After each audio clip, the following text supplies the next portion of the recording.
Chair recognizes Mr. Evangelidis of Holden.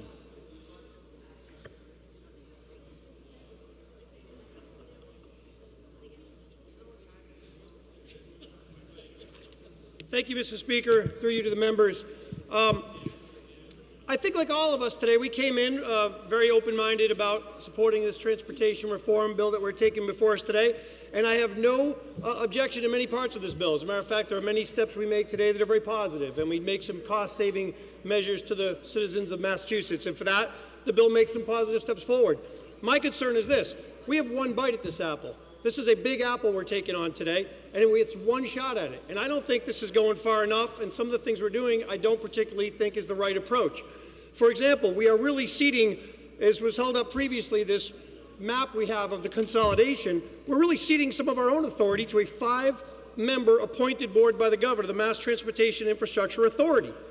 We also are now under this most recent amendment, we understand there may be something said by the legislators inside 128 that, hey, you know what? We passed this bill, and part of it was being incorporated, by the way. We've had a whirlwind of amendments come forth today. I'm trying very hard to keep track of them, but I think some of them have really done more harm than good to the bill.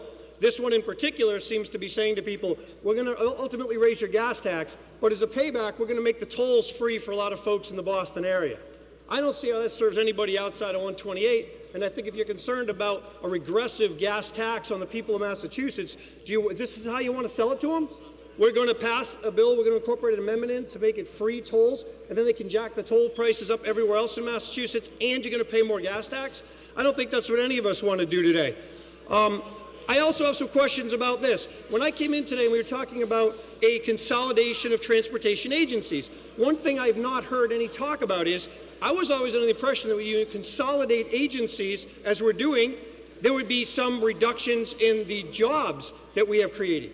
In other words, we would have some folks at consolidation agencies mean to be fewer employees on the Commonwealth. I haven't heard one mention today of any reduction of the overall employee level under these transportation agencies. I don't know how we sell this tremendous reform package, and yet we haven't reduced the employment levels of the people that are doing what we used to believe were duplication in jobs at all. I also don't know if, other than the savings, the majority is, again, back to the jobs. So I have some real concerns about this bill in its entirety. I think you could clearly vote for it and say, hey, we made some progress. Yes, we did. Is this the progress we need to make? Does it go far enough? And does it, in the end, put out the best bill we can do? I don't think so. The MBTA in this bill, yes, there are provisions in their health insurance that they're being asked to pay more. Good changes. But you know what? The people that are in the MBTA now and those outrageous benefits that we're all reading about, we're not touching those today.